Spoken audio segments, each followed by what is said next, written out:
Okay, so this is our, I call it the collage drawing that we're going to do in pastels, and charcoal will be two of the mediums that we're going to use. And this is mine kind of in progress. I will kind of explain the thinking that's going into this and sort of what my plan is. So the artist, I'm focusing on, I'm doing mine as a biography or kind of about the artist whose name is Elbricht Dürer.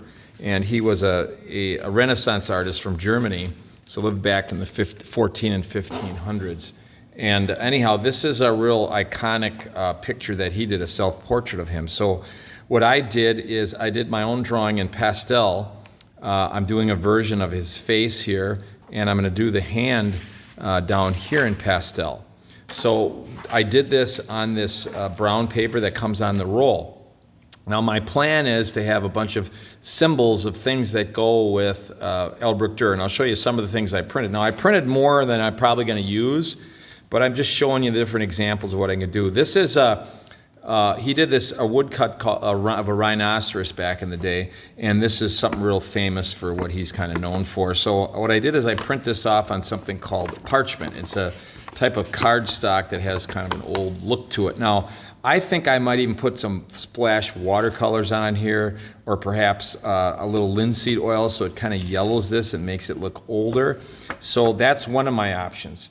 I'll just show you some other things. I just happen to be looking up things. This is a stamp that they had in Germany it says, I don't know that it's in German, but basically this is a stamp that was actually used, and I found a picture of it. It has his logo. It was an A and a D for Elbricht Dürer. I plan on cutting this out and using that somewhere. Here's a watercolor picture that he did of a rabbit.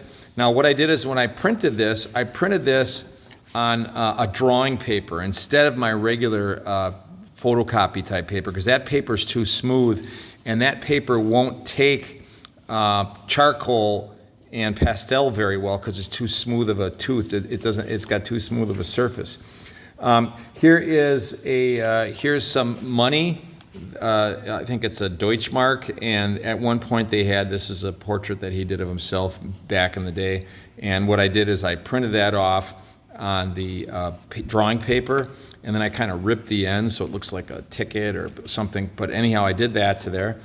I found some handwriting that he did, and I put that in Photoshop over the top of some bricks. Now there's one version, and then here's another version I did where the bricks were, I left some of the bricks out so you could see it better, and I lightened the bricks. Also, these were both printed on that brown drawing paper, so I had to cut this to the size that would fit into a copy machine and then really flatten it out. I couldn't be curled, otherwise it'd get caught in the copy machine. He did a woodcut. This is called The Four Riders of the Apocalypse, and what I did is I printed this off on this brown paper again, and then I took my white charcoal and started putting some highlights in here so it's a little bit more bold looking. Here's some handwriting that was from one of his paintings. Printed that off and ripped it, and I'm going to use some of that. So this is kind of my plan right now. The original drawing, it's a very dark picture, and this is kind of brown. So I think what I'm going to do is I've got some black pastel paper. I think I might cut sections of this out and lay it behind him. Now, how could I lay it behind him? One thing I could do, for example, if this is the edge of his head, I could take an X-Acto knife and cut a slit here, and then I could slide the paper in behind him. That way it stops abruptly at him. Or I could just let some of this rip over the top of him. So I'm thinking that I might have some of the black just be ripped as a piece ripping over the top, and then I'll continue my drawing over that black paper. So what I plan on doing is this. You can see I've got the face in pastel, the hand in pastel, but the rest of the areas I think I'm just going to do black and white charcoal. Now, since on his coat there's a lot of browns and stuff, I plan on using a lot of these things that I ran off in the coat, okay? Like, for example, I think I'll take a section of this woodcut that he did and lay that in the coat, since that's kind of brown. And maybe this bricks with some of this type, and then maybe this, maybe not, and someplace I'll throw this. So the point is this. I've got all these things that I ran off. Oh, here's a flag from Nuremberg, which is the city that he lived in.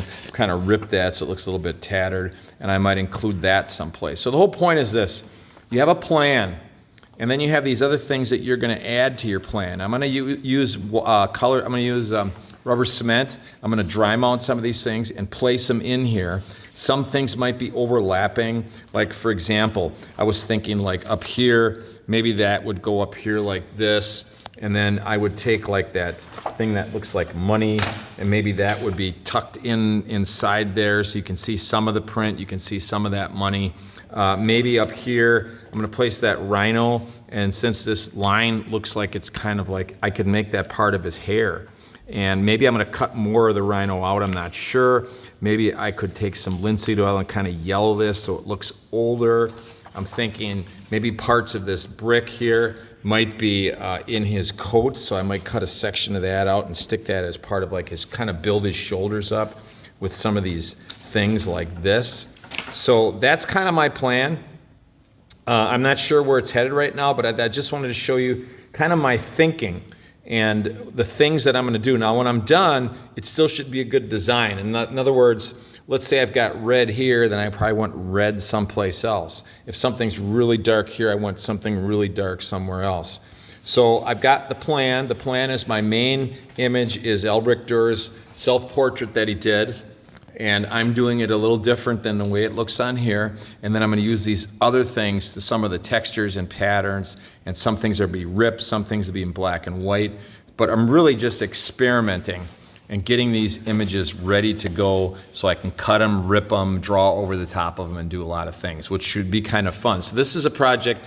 I've got a general plan, but I don't have a specific plan. I will figure that out as I go along, and that's the creative part of it, is adding the pieces, taking pieces away, ripping pieces, drawing back over, painting on pieces. So I'm gonna be doing a lot with this, but I'm just showing you my thinking and some of my plans.